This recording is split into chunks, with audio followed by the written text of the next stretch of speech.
HelloFresh takes the guesswork and the extra hassle out of planning and preparing delicious meals for dinner. America's #1 meal kit, HelloFresh gives you over 40 recipes to choose from each week. And then your farm-fresh, pre-portioned seasonal ingredients arrive at your doorstep with simple instructions to help you feel like the master chef of your kitchen. And did you know that HelloFresh is cheaper than grocery shopping and 25% less expensive than takeout? HelloFresh has been an awesome addition to our household's dinner routine. We all get involved and cook together, following the pictured step-by-step instructions. It's a fun quality time and the meals are delicious. Give it a try and see for yourself. Go to HelloFresh.com/50havingitall and use code 50havingitall for 50% off plus free shipping. Again, to get 50% off plus free shipping, go to HelloFresh.com/50havingitall and use code 50havingitall. With the Lucky Land Slots, you can get lucky just about anywhere. This is your captain speaking. We've got clear runway and the weather's fine, but we're just going to circle up here a while and get lucky. No, nothing like that. It's just these cash prizes add up quick. So I suggest you sit back, keep your tray table upright, and start getting lucky. Play for free at LuckyLandSlots.com. Are you feeling lucky? No purchase necessary. Void where prohibited by law. 18+ terms and conditions apply. See website for details. Hey folks, Matthew Bivens here, and because you're listening to this show, I know that you want to have the most extraordinary life possible.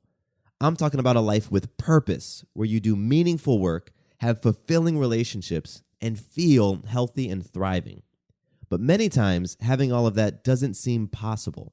You have the happy career, but you are lacking in health. You have meaningful relationships, but you feel lost and without purpose.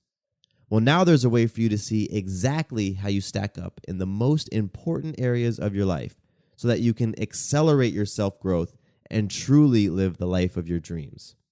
Using my free tool, the Abundance Benchmark, you will gain deep and valuable insight into 6 essential areas of life. It's absolutely free, and you can get yours right now at www.matthewbivens.com. I know this stuff is super important to you, so don't put off your personal development any longer. Grab the free Abundance Benchmark and get to having it all. Welcome to Having It All. My name is Matthew Bivens, and each week I bring you conversations and insights that explore the question, what does having it all mean to you?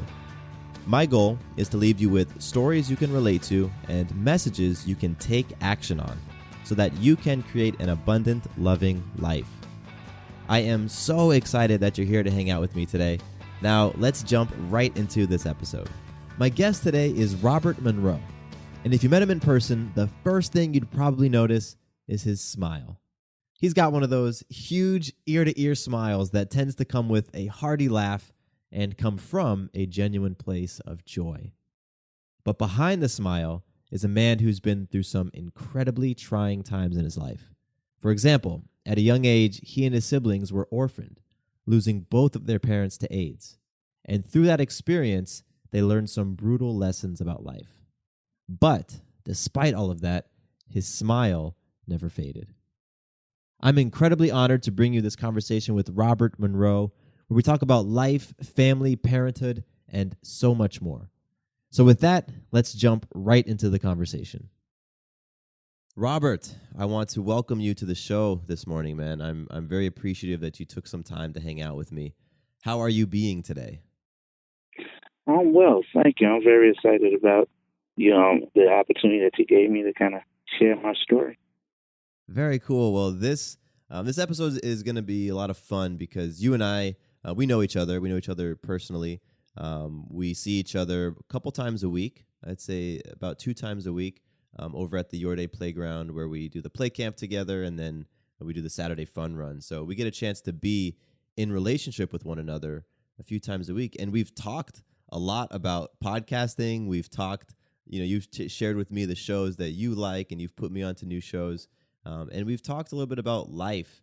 And, you gave me some fatherly advice about, I'm having a daughter soon. And you talked to me about your daughters. And so I was excited to have you on the show because, of our real life connection and the stories and the insights and the wisdom I know that you have and that you want to share. So again, thank you, Robert, for carving out some time this morning. No problem. Thank you. Awesome, man. Well, I know a little bit about you, but the listeners out there do not. So that's where I want to start. I'd love for you to share a little bit about who you are and what you're up to today. And then we will dive into your story and your journey, which I think is fascinating. Oh, perfect. Perfect. Where should I start? Yeah, go ahead, kick off. Tell me about you right now today. What are you up to today? What do you do these days? What are some of the roles that you play? A lot of people kind of identify themselves when they introduce themselves based on their profession. I'm a lawyer, I'm a doctor, what have you, but that doesn't really say much about who you are as a person. First, I'm a father. I have 3 daughters. I'm a husband, and my career, I'm an economist. I do a lot of analytics and sales and marketing, different things like that. But first and foremost, is about my relationships. And when I kind of introduce myself, I want to be a friend first before I introduce kind of my skills or what have you. Oh, it's powerful. That's, it's so easy to start off by me asking a question like, so what do you do? Right? As opposed to, who are you or what's important to you? And so I appreciate that you kicked it off by saying I'm a friend, I'm a father, I'm a husband. To me, those are the roles that are most important to you, and that's how I experience you in life.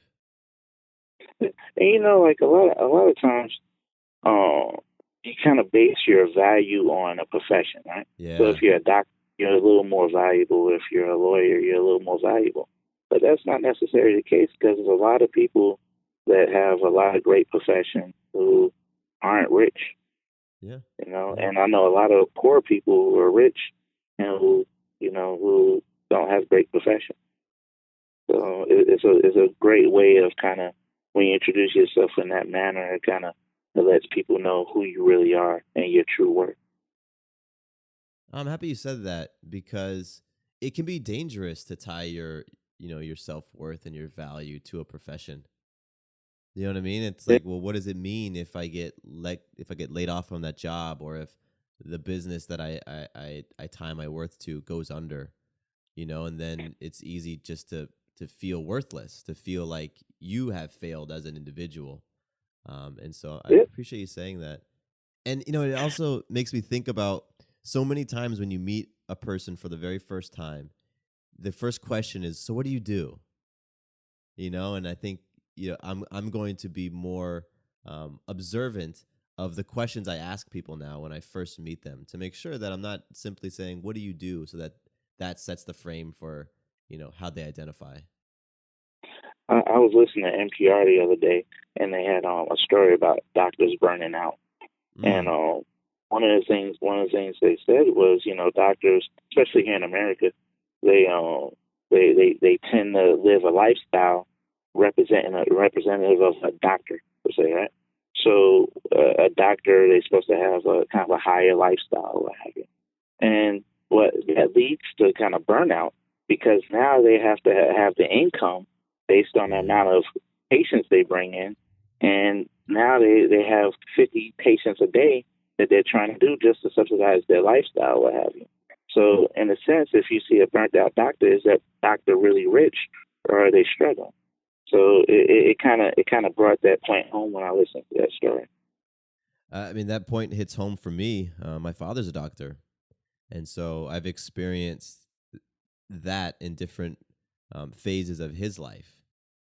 Phases where you want to live up to the image. You want to drive the car that a doctor is supposed to drive, and that's when you might go lease a car instead of purchase something used, because typically you'd purchase something used, but you know what? The image of a doctor is to lease this really nice car. And so I've experienced that through him at different points in time. Wow, that's interesting. Yeah, fascinating you said that. So if I want to go back and say, okay, Robert Monroe is a friend, father, husband, is that how you would introduce yourself to a new person? And probably not directly in that way, but I would kind of lead the conversation into that way. I would lead in into that where, okay, well, the outside story of the profession, I really want to, that could come later. I want to know who you are. A good handshake, a hug, a good introduction. Just those soft. Because you could, I'm really big on energy and a person's energy, and I want to know that I could be comfortable around it. Business is one of those things where you have multiple layers, right? So you have facades that you put in different situations, and it's real easy not to know that true person. But I found out over the years, if you do business and know that person and know that that person's a good person, you have better outcomes. Oh, yeah. If you don't know that person and you go based on strictly on that facade, then it could go awry pretty fast. Yeah. When you really get to know a person's character and you create those agreements, starting with relationship and then character, it tends to, what I'm hearing you say is it tends to work out a little bit more in your favor, and you tend to get the outcome that you really want when you start with that character and that relationship first. Exactly. If you have a relationship based on trust, it works both ways, right? So I trust you, but now that you know that I trust you, you're going to try not to break that trust. You see, so it makes that bond a little stronger. So if you got to start out with trust, and then from that trust, your relationships get stronger. That's just a great lesson for life. Working on trust, on understanding. That's where it comes from. I have lifelong friends. I have friends that I've been friends for 30 years. And and it's based on that trust. We got certain rules. We got certain rules that we kind of live by. Like, kind of growing up adolescence, it was kind of guy rules at first, right? Don't ever mess with an ex-girlfriend. Don't borrow money and don't pay it back. Yeah. And, different things like that. But those years, over the years, and you constantly have those things, then you have a bond that's in a way stronger than blood, right? It can be a loop. So that trust is tangible. Trust is tangible because now you have a collection of lifelong friends, right? So that trust led to a collection of lifelong friends. And to me, that's what I'm extremely proud of. People who know me know that I have deep friendships. That's a great thing.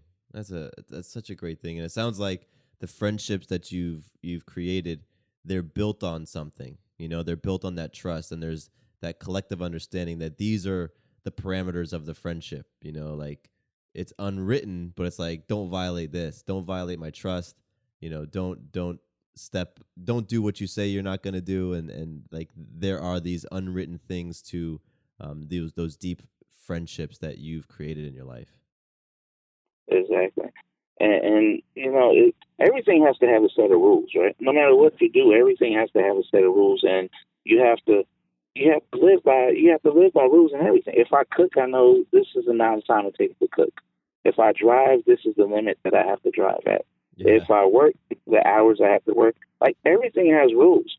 And a lot of times, what people do is, outside of formal events or things, they kind of let those rules kind of slack a little bit. But it's important to kind of carry those rules over. And inevitably, if you live by certain rules, then you won't go outside those rules and you won't betray trust. And what that makes me think of is having those rules or those guidelines for yourself, and having them for yourself first, so that, what you're about, and the arena that you're playing in. So then you can then go out and say, okay, this is the type of relationships I'm looking to create with my friends. This is the type of relationship I'm looking to create with an intimate partner, because you're clear on the type of relationship that you are looking to create with yourself. I'm a big person on a big believer that it starts with self. And so, exactly. Yeah. I'm sorry. No, The, go. the universe will bring it to you. The universe will bring it to you if you put it out there. If you live by the rules, the universe follows those rules, right? Yeah, there are rules of the universe too. Yeah. I mean, it's physics, right? So you put the energy out there, and the energy comes back to you. You know, you're not gonna. If you have this energy, you're not gonna bring in the opposite energy. You're gonna bring in the same energy, right? So you're gonna repel the opposite energy. So what I'm hearing you say is that you attract what you put out there. Exactly. It's kind of the same rule. You are what you eat. You attract. If you have good friends, exactly. You know, if you have good friends and you have good surroundings and you put good knowledge into yourself, and you know, and you move with effort and different things of that nature, then those things are going to happen to you. It never fails. I never heard somebody say, "I've done something good and something bad happened to me because of that good." You know yeah, go ahead. Now the intent. Now you might have great intent and you didn't follow those rules perfectly and something went wrong with that. But most of the time, if you move in kind of the right light, those positive things will happen eventually. Now timing is a different story. It might not happen in the time that you act, but they're mutually exclusive, right? So. But as long as you start moving, if you put the effort in, it happens. I kind of look at it like I in my mind, I always picture my life as a statue, right? I take a chisel and I chisel my life away little by little, and at the end of my life, I want to have a masterpiece. Now the timing is basically limited to my lifespan, right? So, but that I don't know what that is. So to me, it's infinite, right? So I got infinite time within my thoughts to mold myself in the way I want to be.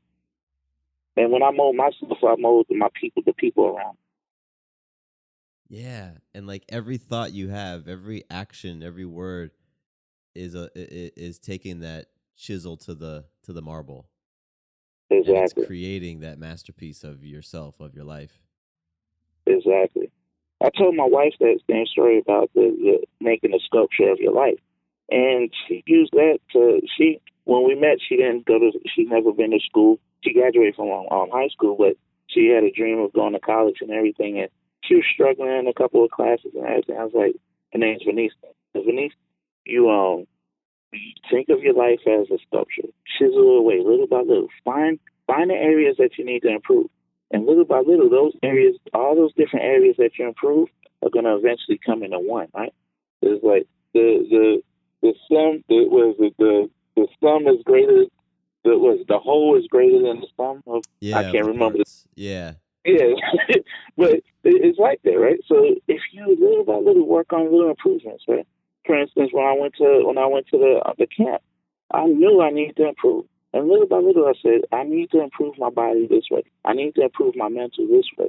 I need to work on outside relationships, outside of my circle. And little by little, you just mold those little pieces. And little by little, that love comes together, and you eventually get what you want. What I'm hearing you say is it's about action. Yeah. Yeah, it's just... It's as much about you as it is the universe. Yeah. Yeah, and putting things out there and then getting into movement. Like your wife, she said she wanted to go back to school, but she didn't just simply say that. She didn't simply put it out into the universe. Like she went and got it done. And with you and your health journey, your physical journey, you put it out there. I want to create a masterpiece. And I see you every Saturday show up and just get it on the 4-mile run. And, I remember your first run, and I remember, and I see each week how taking a step and going for that jog becomes easier and easier. And then years down the road, your sculpture is going to look very different because you've been taking those small steps and those small actions. HelloFresh takes the guesswork and the extra hassle out of planning and preparing delicious meals for dinner. America's #1 meal kit, HelloFresh gives you over 40 recipes to choose from each week. And then your farm-fresh, pre-portioned seasonal ingredients arrive at your doorstep with simple instructions to help you feel like the master chef of your kitchen. And did you know that HelloFresh is cheaper than grocery shopping and 25% less expensive than takeout? HelloFresh has been an awesome addition to our household's dinner routine. We all get involved and cook together, following the pictured step-by-step instructions. It's a fun quality time, and the meals are delicious. Give it a try and see for yourself. Go to HelloFresh.com/50havingitall and use code 50havingitall for 50% off plus free shipping. Again, to get 50% off plus free shipping, go to HelloFresh.com/50havingitall and use code 50havingitall. I'm at the football game. I'm at the grocery store. What? I'm at the combination football game and grocery store. Wait, you're at the football game What? and the grocery store? Nah, I'm at the combination football game and grocery store. Groceries through Instacart, delivered to my door. I don't have to choose between football and the grocery store.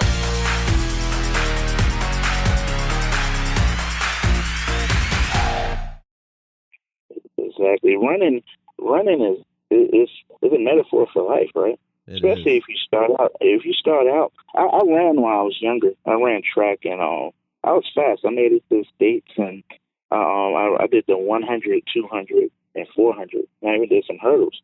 And so I was a young athlete. As I got older, you tend to play less, and I stopped playing.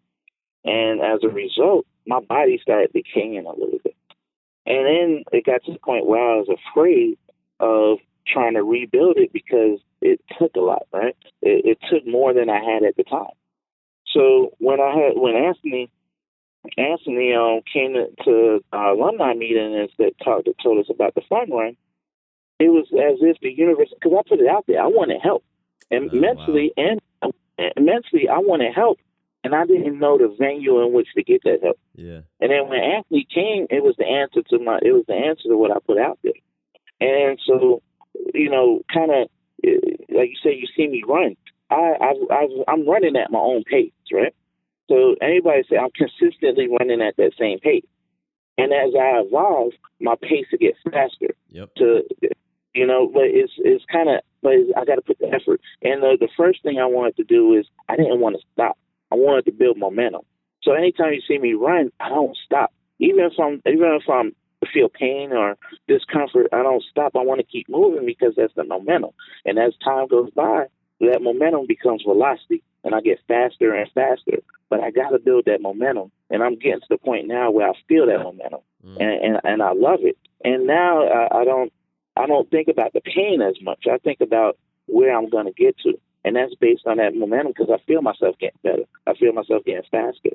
And that, again, it's a metaphor for life because when things get hard, you got to start getting momentum behind you. And once you get that momentum, it's like a snowball. It just keeps on growing and growing and growing.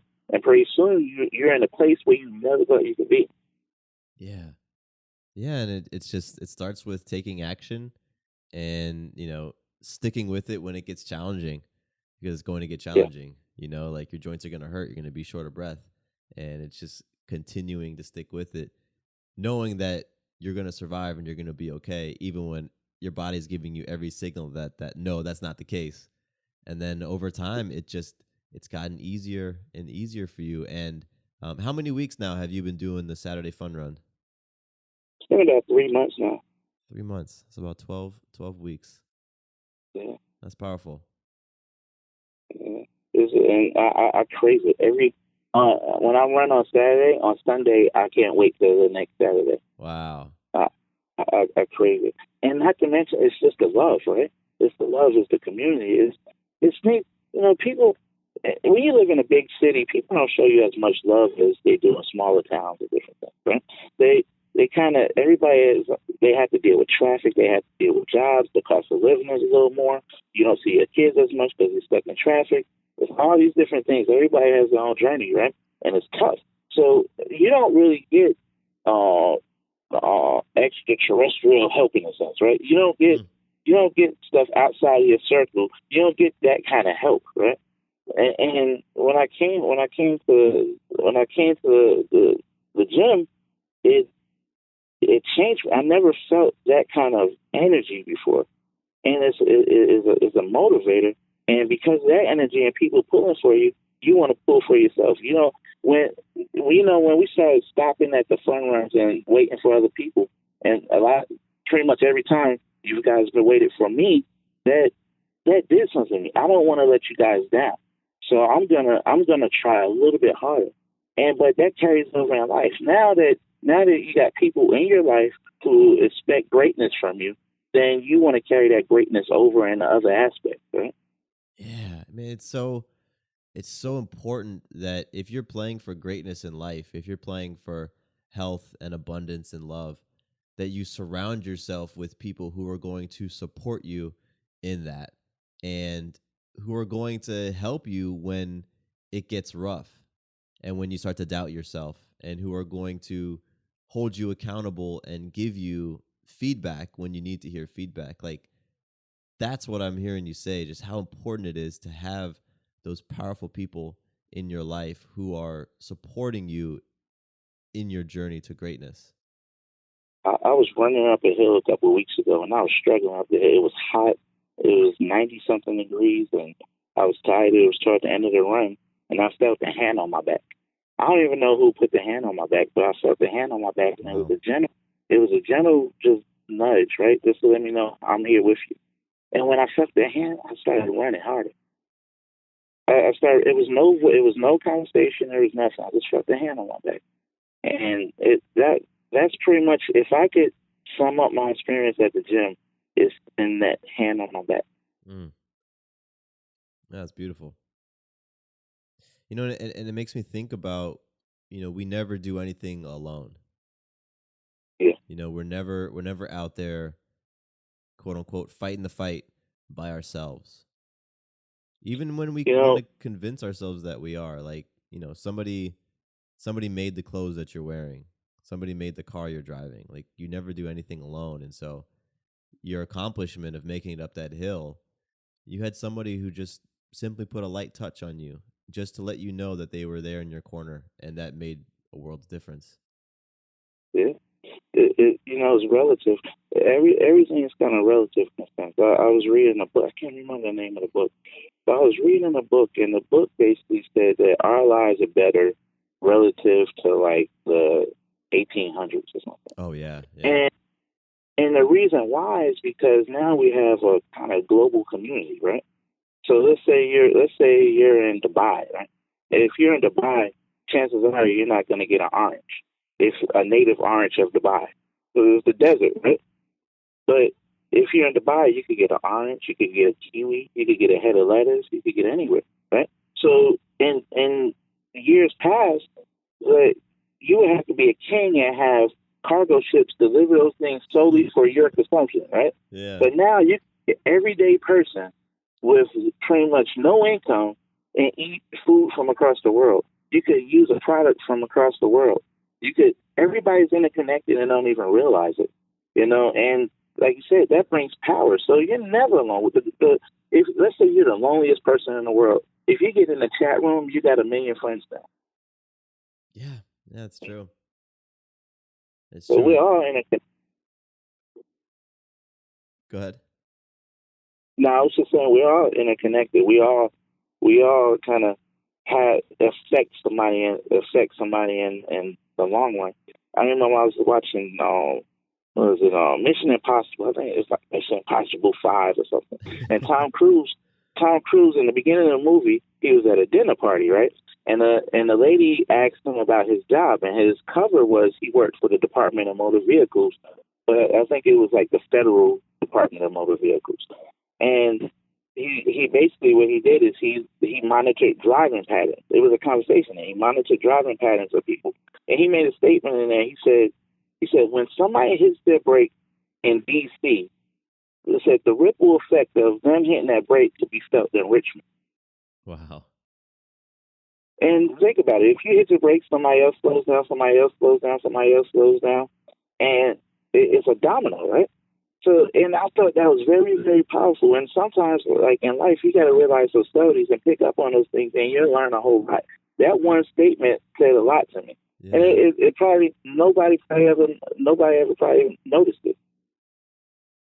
Yeah, and I mean, there's ripple effects for everything we do in life. It, like you said, it's Mhm. all connected. And you know, one powerful ripple effect that I've experienced is with your daughter Carmen. You know, she came to one of the runs with you, and I'm seeing her show up, and I'm seeing her inspire, you know, her sister to show up as well. And it's just that's a powerful ripple effect from seeing you getting into action and getting into motion and loving on yourself in a powerful way. And then all of the people at the playground that you've inspired when you show up. You know, I mean, Sarah shared last night at the Wednesday night conversation. She shared the magic that you had Tuesday night, where you said that this place is saving my life. And that, you know, who you are being and that statement, the ripple effects from that, I mean, they can reverberate for who knows how far and how deep. And it's just, it's so powerful. It is all so connected. And I'm happy that you brought up the ripple effect and just how everything that we do, every thought we put out there, every action, every word has a potential to impact people in ways that we have no knowledge about or can't foresee. Yeah, it was special to run with my daughter. Is I can't put it in words. I kind of tear up thinking about it. You know, like my daughter, she adores me, right? She adores me, and I remember some years ago she really didn't like PE. She hated PE. She would complain to me, "Daddy, I don't like PE. I get sweaty and all this kind of stuff." And she's 13 now. And she's maybe about 9 or so, and she really didn't like it. And I would always, even in my downtime, as far as not paying attention to my body, I would always do physical things with my kids. We live in Stone Mountain, so we walk around the park often, and so that's a 5-mile walk around the park, and we would do that at least 3 times a month, and we would go up and down the mountain. It's a mile up and a mile down, so it's a 2-mile. And it's kind of intense, and we would do that. And last year I took some off time from work, and during that time I would go hiking a lot, and I would take them hiking with me and everything. So they were used to physical activity with me, but not kind of. I wasn't disciplined enough to carry it on as a routine. So when Carmen seen my routine, when she was looking at me, she was watching me, and she seen my routine. Okay, Daddy's going every week. Daddy's going every week. So around week 3, Carmen asked me, she said, "Daddy, can I run with you?" Wow. I said, "Absolutely." And then we ran. And the thing is, what's beautiful about it is I was really struggling at the time. Around week 3, it was still really hard for me. Yeah. And Carmen at that time was physically stronger and I ran. And she put her hand on my back. Wow. In different ways, right? So she elevated me, and now I'm helping elevate her because I'm getting to another level, and she wants to get to another level. I don't know if you remember the run last week or the week before, Carmen and I raced to the finish line. Yeah. We raced to the finish line. And so cool. Again, you got to think about life in metaphors. That was a metaphor for life. Now she's going to have that in her mind. That's burnt into her mind now that I am going to reach beyond what I think I'm capable of. And it's not going to carry over. It's not just limited to running. For example, I make T-shirts on the side, right? And I've been trying to get the kids to kind of draw and make creations for T-shirts and everything, so we could just have kind of a side business for that. And so Carmen, she draws really well. And I asked her, I said, "Carmen, I want you to draw something for me. I want to put it on a T-shirt." She drew a beautiful flower, and then she wanted that on the T-shirt. To take it a step further, she drew out sketches of shirts, and she wanted to put the exact coordinates of where she wanted that picture to go, and within the shirt. And she did a pricing structure for it, which before we started doing the run, she wasn't thinking on that level. But we would have conversations as we run, and we're discussing things beyond just running. We're discussing life, and it's carrying over. And I'm seeing that excitement in her. And it's that time, it's that dedication, it's that fear. You know, when it's hot outside, you're afraid of, okay, what's this heat going to do to me during the work, during the run, right? So she's pushing beyond those fears, and she's beyond what she thinks is possible. And now her universe is wide open. And a lot of that started out from the run. It's incredible what happens when you get into a physical routine. You know, like all those things you mentioned, you have to work on your relationship to fear. You have to work on your relationship to your own self-doubts. You have to work on physical sensations. Sometimes it doesn't feel great, and you have to be able to move through that in a powerful way. You create consistency, you create routine, and then what I'm hearing you say with Carmen is that it's just carried over into, it's like spilled over into other areas of life, like with the T-shirts. Now she's approaching that project with the same type of passion and dedication and commitment that she approached the running. And man, I've seen that happen in my life just so many times, where especially if the thing I'm getting into is loving and healing for myself, if I'm able to cultivate a powerful relationship around that, you know, loving and healing action, it spills over into my work, it spills over into my play, it spills over into other projects I'm working on. And it's such a powerful illustration that you gave. So let's go back, and I want you to tell a little bit about you growing up, and you know your journey from, you know, where your childhood to where you are today. Can you share a little bit about that with me? Oh yeah. So I'm originally from Brooklyn, New York. I was born in the '70s, but I'm a kid of the '80s. And kind of being a kid of the '80s in New York, it was kind of a turbulent time. Drugs hit the scene, and in particular, kind of crack cocaine hit the scene pretty bad. And so Brooklyn at the time wasn't the Brooklyn that you see today. It wasn't the hipster Brooklyn. Yeah. It was it was the break-in Brooklyn from the old movie, the Beach Street. So it was graffiti and break dancers and punk rockers and what have you. And I've seen a lot during that time. I was exposed to different cultures, different things like that. And my dad exposed me to a lot of different things. And well, unfortunately, when I was 7, I lost my mom. My mother died. My parents separated when they were young. When I was young. And my mother died from AIDS back in '85. And so a couple years after that, about 4 or 5 years after that, we moved to North Carolina. My father took us to North Carolina to be with some family in North Carolina. And a couple of years after that, my father died when I was 12. And I was an orphan. And kind of, I have a brother and I have a sister, so we were all kind of orphaned at that age. And when you're young and you're orphaned, it kind of you don't know.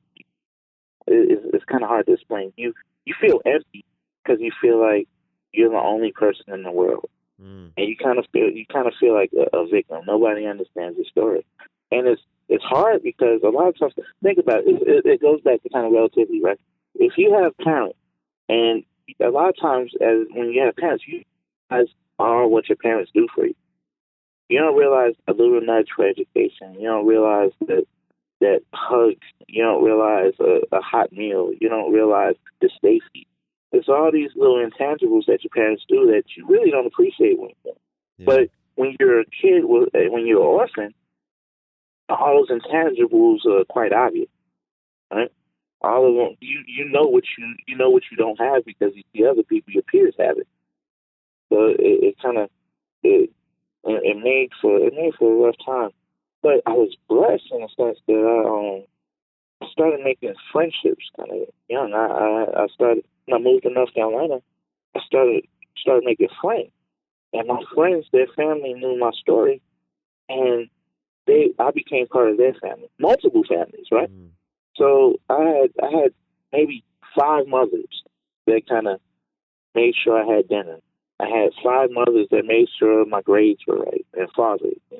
I had this community of people that actually took the time to make sure I was on the straight and narrow. And I found sports, and because I found sports, sports is one of those things where now you have an instant infrastructure for yourself. There's very little things as youth that beyond your parents that are kind of infrastructure, right? But football and track is an infrastructure. Is a whole department dedicated to make sure you have success. As a result, that carries over to like school and different things of that nature. Yeah. So I always made my grades were good. I stayed out of trouble because I had infrastructure, I had support, and I managed to go to college. I got a ton of student loans because of it, but I managed to go to college, and my friends stayed with me the whole time, and I can't say I missed anything. And to be in that circumstance, to be an orphan and say that I feel like I haven't missed out on anything, I think that's nothing but God and the universe putting it out there for me and protecting it, and me making sure I did my part. So people, anybody this is actually the first time I stated publicly that my parents died from AIDS in a public forum. I told people personally, people who know me, they know it and everything.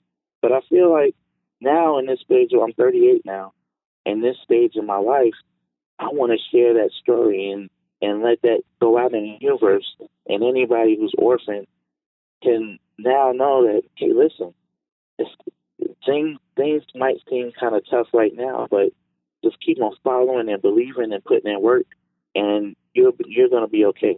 That's kind of what I needed to know when I was growing up is you're going to be okay.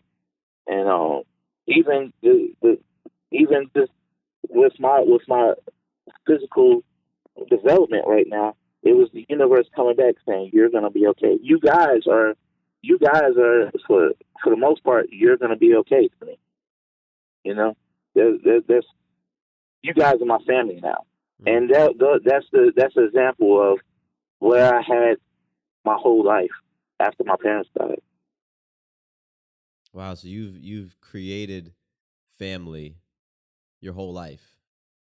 You've created people who would come to your aid, who would look out for you, who would have your best interests in heart, and you've done that time and time again. So what is my question is for you is what is family to you? Our family is way beyond blood. Family is way beyond blood. One of the things is in order for a relationship to work, it has to work again both ways, right? I think I referred to that before.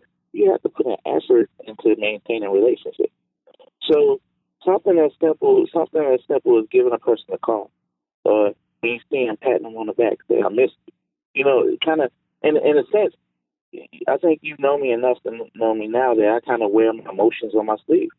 I let you in, and family is people who let you in. Give you an example. Carmen drinks out my cup. Now, I don't like people drinking out my cup. I'm real funny about people drinking out my cup.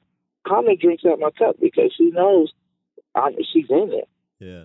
It's naturally because she's my daughter, and so it's kind of that there's no boundary there, but she does it. But in a sense, that's kind of another metaphor. It's like you let somebody drink out your cup. You let somebody, you let that person who you trust drink out your cup, and know that you're not going to wind up hurting them. We're an Instacart family. Oh my goodness, we saved so much time with same-day grocery delivery. So we joined Instacart Plus. And now we're saving more money. We get unlimited free delivery on orders over $35, 5% credit back on pickup, and a family account to shop together. Did you know members save $460 a year when they order at least once a week? I do now. See how much you'll save. Visit instacartplus.com for 2 weeks free. Average savings exclude membership fee. Individual savings may vary. Credit back excludes alcohol. Paid membership auto renews. Additional terms apply. What if you could have a career where the opportunities are as vast as our nation, where it's not about mission statements, but a shared mission? At U.S. Customs and Border Protection, we go beyond to protect more than borders. From ship to shore, air to ground, cities to local communities, CBP agents and officers are keeping people safe. Join U.S. Customs and Border Protection and go beyond for something far greater than yourself. Learn more at cbp.gov/careers. How did you work on building that trust? Because, to be able to let someone drink out your cup and know that it's going to be okay and you're not going to be hurt, and to create and recreate family all throughout the years, like there's got to be a level of trust that this person is not going to take advantage of me and my emotion. How do you do that now, and how have you done that in the past? Well, in a way, it's kind of, this is the kind of rule I live by. You don't give out more than you can't stand to lose, right? So you're always going to have a little bit of reserve out there. You have to have a little reserve. It's self-preservation. That's a self-preservation habit. And I've been burnt before, but you can't let one bad thing affect your whole life. Give you an example. My mother died when I was young, right? And my father, my mother died in 85. And my father died in 90. And my father remarried before he died. He didn't know he had AIDS. He didn't know he had AIDS because back in 85, AIDS wasn't even known about that much. Mm. So he remarried not knowing he was infected. And my stepmother didn't get it like that. But I have a sister from that marriage. And I love my sister. I love my sister dearly. If my mom didn't pass away, then I wouldn't have my sister as I know her today. Wow. You see, so even though I went through great hurt and pain from losing my mother, in a way, a flower kind of blossomed from it, right? A flower. I have a sister that I wouldn't trade for the world. Yeah. And in order for me to go back in the past and change that, I would have to let my mom live again. So it's kind of one of those things you can't get burnt. You can't think about bad things that happen to you, because good things might blossom from those bad things. Oof, that's real. Yeah.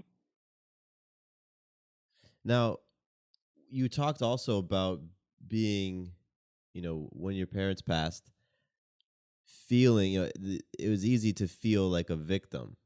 Like it was easy to feel like all these things were happening to you and that nobody understood where you were coming from. But hearing you speak now, it sounds like you've gone to a different place where you don't identify yourself as a victim. And what you just said about, finding the powerful moments in every circumstance seems like part of the way that you do that. But how have you, and what would you say to somebody out there who is experiencing a circumstance where they are relating to it as a victim? What advice would you give them, or what would you tell them so that they can have a different type of experience where they don't feel like everything is happening to them, where they feel like they have choice and they have the ability to make something different? I kind of like to refer back to stories in order to kind of answer questions, right? I love stories, so it works well. I went through a divorce. With Connor's mother, right? So I'm on my second marriage. The divorce was kind of devastating for me. And one of the things that as a father, when you go through a divorce, you lose a lot of time with your kids.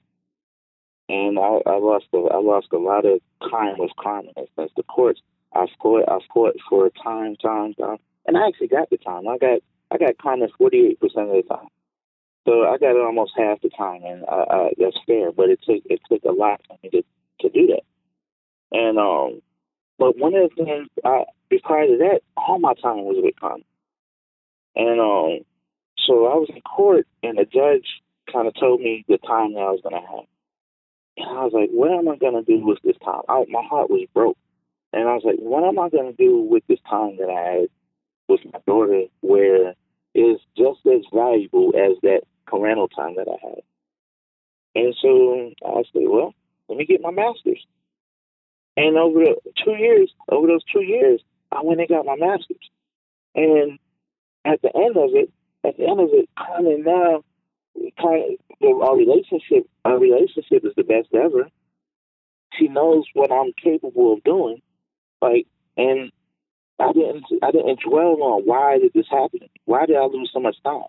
Because I made something else happen with that time. So I guess my point is, you have to move your feet. You can, if you sit and you dwell about what's wrong and what you lost and all that kind of stuff, you won't know what you can get. So I always think about that. I always think about, all right, well, this is bad. Well, what can I do to make this better? And things, it never fails. It's always gotten better. If I would have just sat and kind of thought about, oh man, this is the worst, then my life would be drastically different now. I'm in a good place, and it's because I constantly move my feet. Give you an example. I just accepted a position at work, kind of a level up in a promotion in a sense, right? And one of the first things that I asked is kind of one of the benefits that went along with that promotion. And they told me the benefits, and the thing I asked is, okay, educational benefits. And they told me about tuition reimbursement and different things like that. And I said, I already have a master's, but I was like, well, they're gonna pay for it. I might as well get an MBA. So I have a little bit of time. I'm already halfway through with it. I might as well do that, right? So it's kind of like it's self-improvement. But the lady told me, the HR lady told me, she said, you'd be surprised. Company-wide, she was only giving back. 3 people was in the system for tuition reimbursement.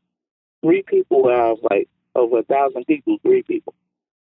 So the people who don't like their jobs at work, the people who think they're not getting the promotions they want, the people who kind of think about, well, I'm in a bad place, I want to make more money, different things like that, they're not taking advantage of the opportunity for this tuition reimbursement where they might improve their circumstance. Yeah. And here, I already have the education, and I'm like, well, let me make my education a little bit better to put me in a position so I can step up to the next spot in my life. So it's kind of, you got to move your feet. You always got to move your feet. If you sit still, they say idle minds, the devil's workshop. It's true. If you sit still, the bad things will happen. You got to constantly move. And I remember this past Saturday, you shared with me that you had gotten that promotion, and initially it wasn't something you wanted because you enjoyed the position you were in because it came with a certain number of freedoms and allowances. And so for you to say now that you took that promotion and then now you're looking at what, the opportunities that come with the promotion, that's like, that right there is the choice between choosing to feel quote unquote bad about your situation and, feel as if you were forced to take this promotion, you didn't want to do it, versus saying, okay, this is the reality, here's a circumstance, how can I create something greater from it? And that's what I'm hearing that you're doing in this situation, and that's what I've heard just through this, talking to you for this past however long that you've done throughout your life. You've looked at the cards you were dealt, and you were saying, okay, how can I create the best hand from these cards? And you've done that. Yes. Yeah, and I totally forgot I had told you that. I totally forgot I had told you. So it's funny because you knew a backstory behind that, and I totally forgot I told you that. Yeah, I remember you mentioned that on Saturday, and I was like, okay, so that's interesting that that you said I signed a new position today, but you didn't sound happy about it, and so it's just yeah, I'm stoked. Say it again. Yeah, I'm stoked. I'm happy. I'm ready for the next day. Yeah, and the way your approach, your attitude is very inspiring to me, and I believe it'll be inspiring to the folks listening as well, because you just life happens, things happen in life that we don't want, that we didn't plan on, that we weren't expecting, that knock us on our butts. But hearing your story and your perspective, it's like, okay, life does happen, but you can create something new from it. You can create something greater from it. You can create something different from it. And I just, I'm going through a family circumstance right now, and that's why I wanted to ask you, what does family mean? Because I'm experiencing something right now where I feel challenged to stand by my principles and my values and my mission statement and what I believe is my greater purpose in life, and stand there versus align with what my family wants. And it's really been pulling me apart. It's been one of the most challenging circumstances and situations that I've ever experienced with my family. And it's interesting because there's been a voice in my head that said blood, right? Like, family is blood. You don't stand apart from family no matter what. And I don't agree with that. yeah, and that's why I wanted to ask you, like, what is family?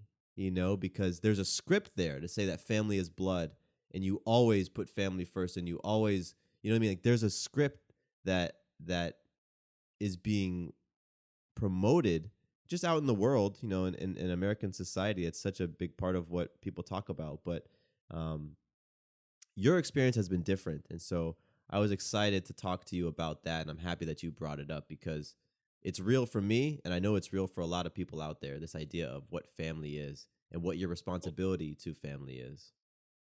See, and that's the thing about it. With family, you don't choose your family, right? You have no choice. But life is about kind of free will. I love my family. I adore my family. But life is about kind of free will. But with family, you're bound to that lineage, right? So if you was let's say you was the other hand of bad lineage, do you follow that script of bad lineage? If you came from a family of drug users and I don't know, just criminals and different things, do you follow that lineage?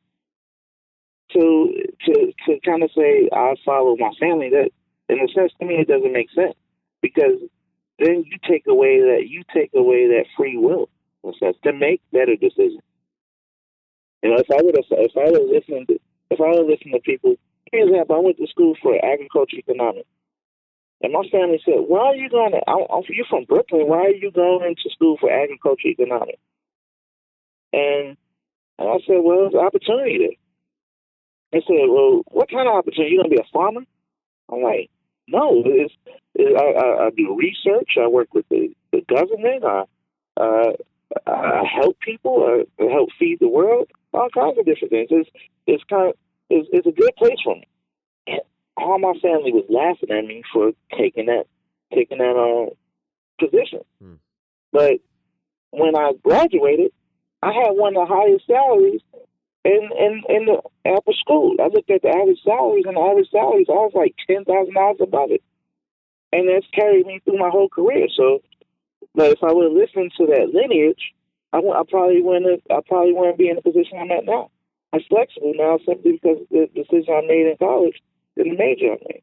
But since they didn't really have that knowledge, they couldn't give me good advice on that. So the way I base things and advice and different things is, okay, what is your level of knowledge on the subject?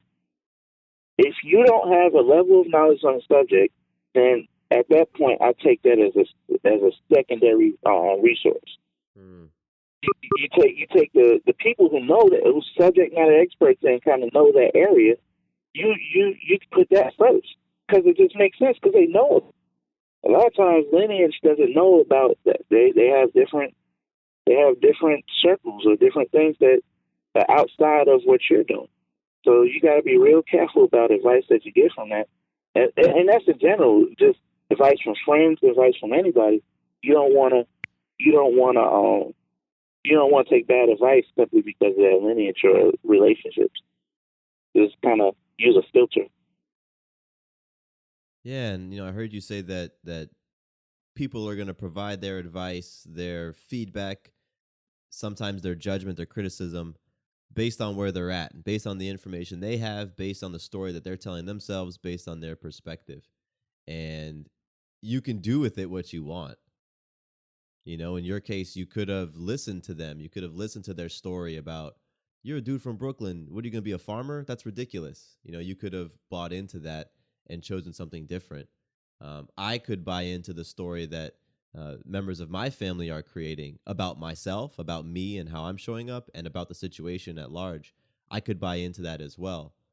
Or, you know, you could listen, hear them, show compassion, work on truly understanding where they're coming from, and then, you know, making your choice and choosing what you want. And so, the topic of family, man, it's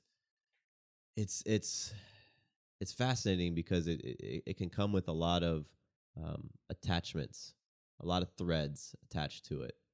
And what we're playing for, you know, what it sounds like you and I are playing for is less attachments, more connection, you know, more power, more healing, more love. And and that leads me to ask you, you know, what is your big why? You know, what's that big purpose? What's that big thing that you're playing for in life? In a way, it's to live up to my greatest potential. It sounds cliche, but live up to my potential. And a lot of times, it's not just professionally. Although I want to do my best professionally, is at the end of the day, I want to have a big funeral where people aren't crying, but say, you know what, I had fun with Rob. I had fun, and Rob helped me in my life. However it may be, at the end of the day, I want everybody to say, you know, I had a great experience with him. And even if you didn't have a great experience, you can respect it and know that I was a man of honor. You put that. I don't know why, but that just put a huge grin on my face to hear you say that. That's powerful. That's real. You think about it. At the end of the day, when people weigh your life out, and people do, when you hear somebody pass away, you take an inventory of your interactions with that person. You do, right? Yeah. And it's kind of taboo to talk about, but it's true. You take an inventory. You know what? Am I going to miss this person?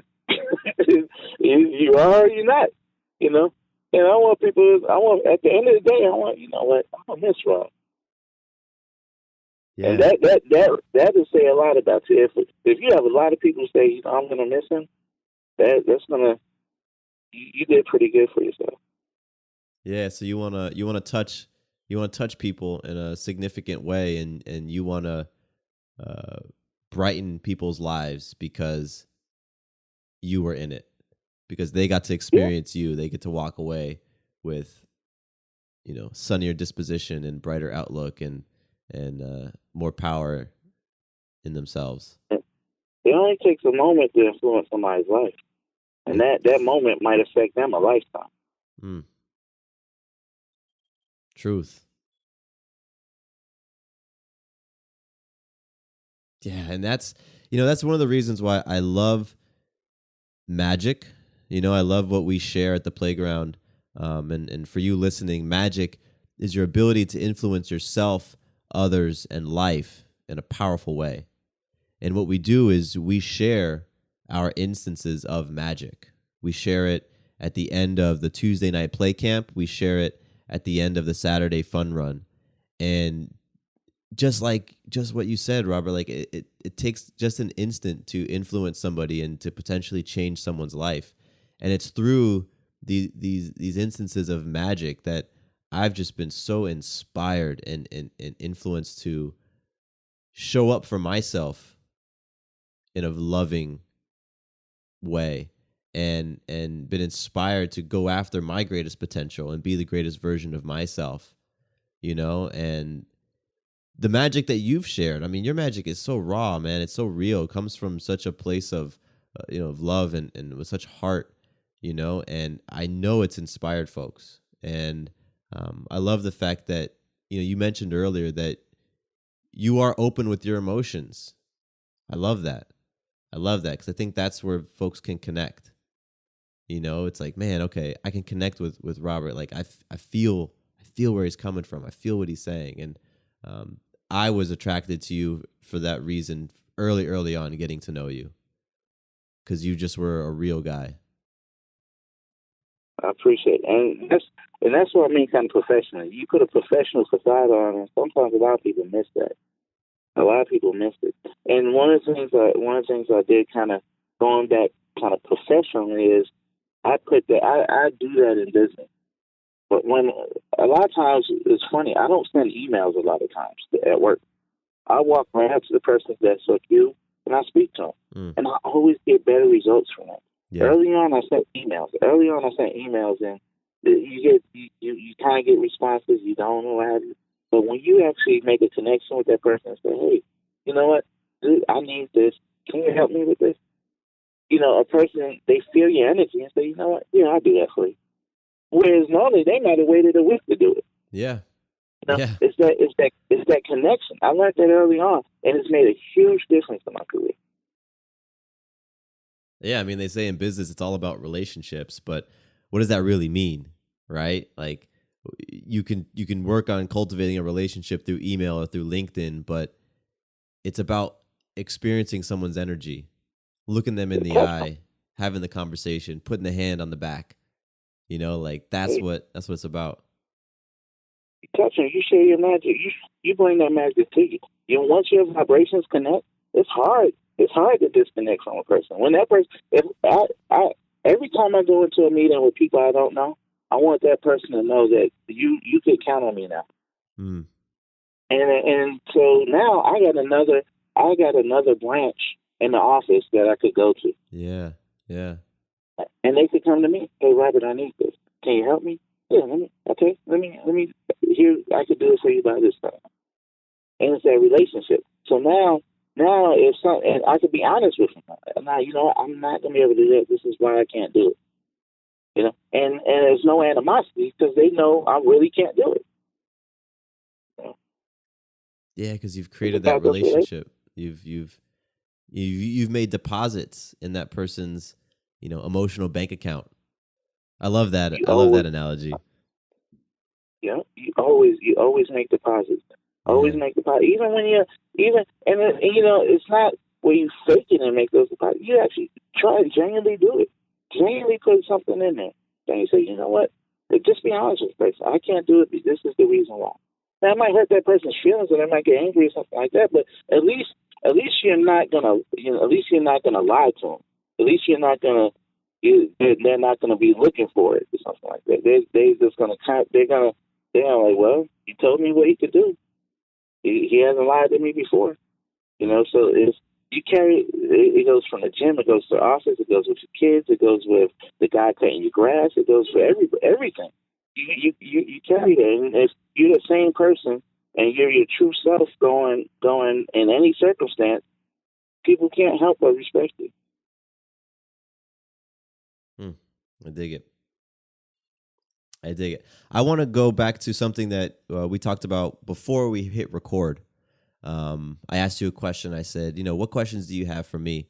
And you were curious about understanding my purpose, you know, my bigger reason for life. And so I wanted to answer that question for you because I just asked you a couple minutes ago, you know, what your big why was and what your purpose was. And again, do you mind sharing your purpose? You said for me to share my purpose? Yeah. Share yours real quick, and then I'll share mine. Just because I did want to answer that question because you did ask me that before we started recording. So, you know, again, tell us, what is your big why? What is your purpose in life?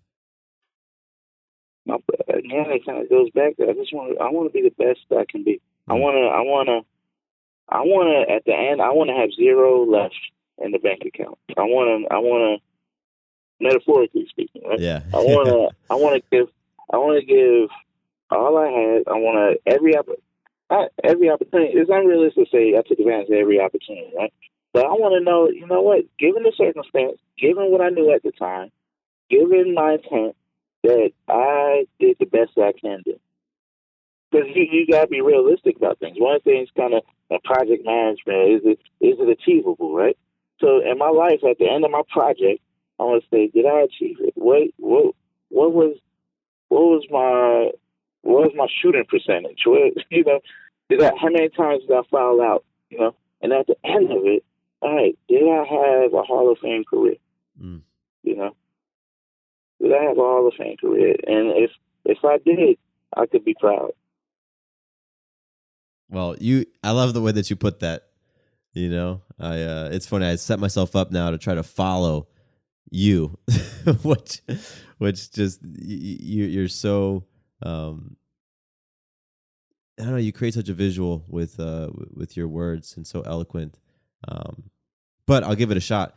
For me, you know, I'm playing to constantly be inspired by who I'm being.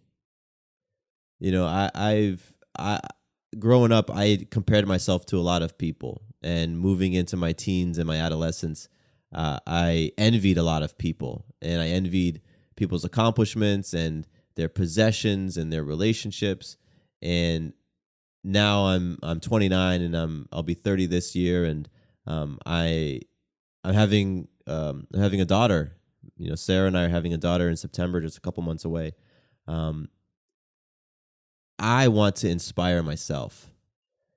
And what's great is that I am inspiring myself by how I'm showing up. And what's helped me to do that is having a mission statement, which really acts as my North Star, something that I can always look to say, am I on track? And my mission statement right now is to love myself towards a state of balance so that I can always give back from a cup that is overflowing and help awaken others to their highest version of self. And so for me, it's like getting back to filling up my cup, loving on myself, you know, being in balance. And like you said, you want to touch people and you want people to say, wow, like I'm going to miss Robert. Like he was such a huge influence in my life. And I'm playing for that as well. You know, I'm playing to brighten people's lives, and just simply by being around me. And you know, for you, that's how I experience you, man. So that thing that you say that you're playing for, your big purpose, I'm letting you know that it is true. You are actualizing it, and I'm experiencing that just by knowing you. Thank you, my friend. You believe it or not, you really influenced me as well. You know, you set a bar for me that you probably didn't even realize. You know, even from a physicality standpoint, I mean, you're a heck of an athlete, and I'm like, man, you know what? I could do that. You know, and you know, talking to you and seeing you about to be a father, and you know, kind of the fears that go along with it, and just everything. I know what you're going through, and I'm excited for you because I know how beautiful your future is going to be. And I know, and the reason why is because I know the kind of man that you are. You know, so believe it or not, you're going a long way, and just continue at that path and believe in yourself. And no matter what the ripples are, it's going to be a surfboard and go over those ripples, and you're going to be okay. I know that for a fact. I received that, man. I received that. Thank you. Thank you. And I want to tell you that through this journey, Sarah and I, our journey of being pregnant, it's really fascinating how people respond. First, when we told them that we were pregnant. Second, when we told them that we're having a girl. When we tell people that we're doing a home birth. It's really fascinating the type of responses we get from people. And I remember when I told people that we're pregnant with a girl, so many of the responses were along the lines of, "Oh man, you're in for it. You know, are you prepared? Oh boy, it's a girl." And that really bothered me. You know, I have two sisters, and you know, I was raised in a house of women, and it bothered me. But when I told you that we were having a girl, you looked at me and with tears coming to your eyes because of your experience, you said, "She's gonna melt your heart." You said, "Girls melt your heart." And man, I will always, always remember that because you were one of the first people to say something from a place of true love, like genuine love, and that hit me, man. That hit me. When you said that, I was like, okay. It just washed away all of the other things that folks had said and all the other stories and the beliefs and the fears that, you know, I think they thought they were coming from a loving place, but there was really a lot of fear underneath. But when you said, she's going to melt your heart.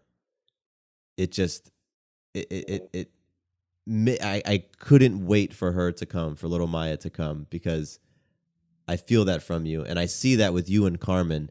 And I'm very excited to experience that myself. So I just wanted to acknowledge that and say thank you. Say thank you for those words and for who you are. Who you are for yourself, who you are for your family, who you are for your daughter, and just how you show up. Because I think it's who you are and how you view the world and the powerful beliefs that you wear on that allow you to say something like, "She's gonna melt your heart."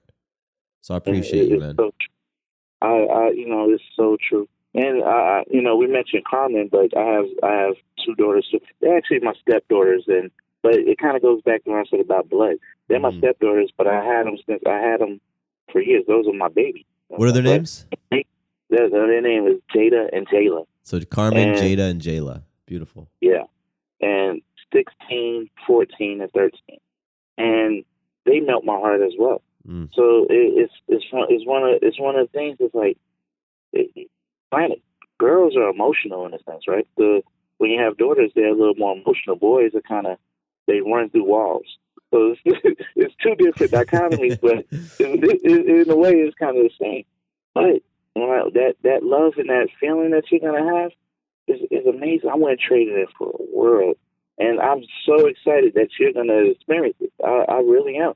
And a lot of times, the people, when they say that kind of stuff, they say they base those statements off of the emotional aspect when men aren't naturally kind of as emotional. But I'm a man that's in touch with his emotions in a sense, and and knowing you're in touch with your emotions.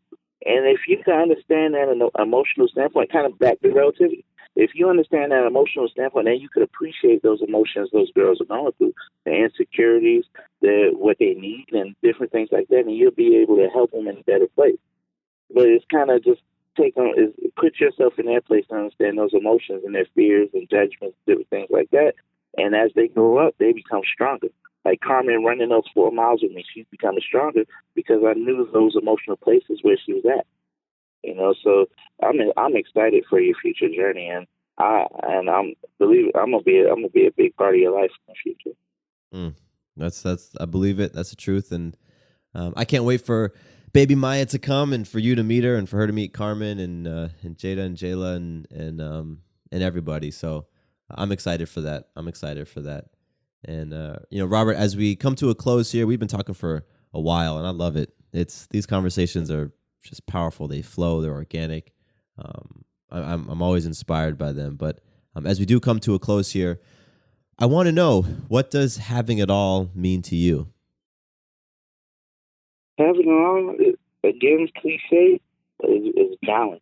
It's balance. It's understanding that one segment of your life isn't more valuable than other segments of your life. If you could find that true balance in life, if you could find that friendships, and health, another thing that's huge is art. Finding an art in your life. You don't have to necessarily be a painter or artist or whatever, but everything has an art to it. And if you find that art and find that appreciation, that's having it all. Is finding that balance, finding that way you could balance your life on a pinhead, and every section of which is being balanced is properly placed in the right proportion. That's having it all. Do you have it all? I'm getting there. I'm getting there. Little by little, I'm getting there. Like I said, at my funeral, when I take full account of it, I'll let you know, but I'm pretty damn close. Beautiful, man. I love that. I love it. Well, Robert, thank you so much. Thank you for making time to have a conversation with me. Thank you for showing up in life the way that you show up. Thank you for being consistent. I see you every week just getting it. Thank you for that. Thank you for being the example to myself, to your daughters, to your family, to my wife, the community. I'm incredibly grateful to have met you and I'm incredibly excited to continue to just grow my relationship with you and continue to learn from you. So again, thank you for all that and for hanging out with me for an hour plus today on this beautiful morning. I really do appreciate it, Robert. Thank you. 2 quick things before you leave. First, did you know that the Having It All podcast is a part of the Fireside Network? Yep, we are one of the esteemed shows that calls Fireside Network home. That means if you ever want to listen to a show outside of iTunes or Stitcher or whatever your favorite podcasting app is, all you need to do is visit firesidenetwork.com and under shows, select Having It All. From there, you can access all the episodes, see the show notes, learn about my guests, and more. Second, I am very excited to announce that my brand new website is live. Visit MatthewBivens.com and you can learn more about me, get plugged into an accountability group, and pick up some free content like the Abundance Benchmark. I am all about helping you not only identify what your ideal life looks like, but also helping you on your journey towards it. I want you to experience more abundance and love in your life. So, again, you can find out more information about all of that great stuff at MatthewBivens.com. Thank you once more for listening to the show, and here is to you having it all.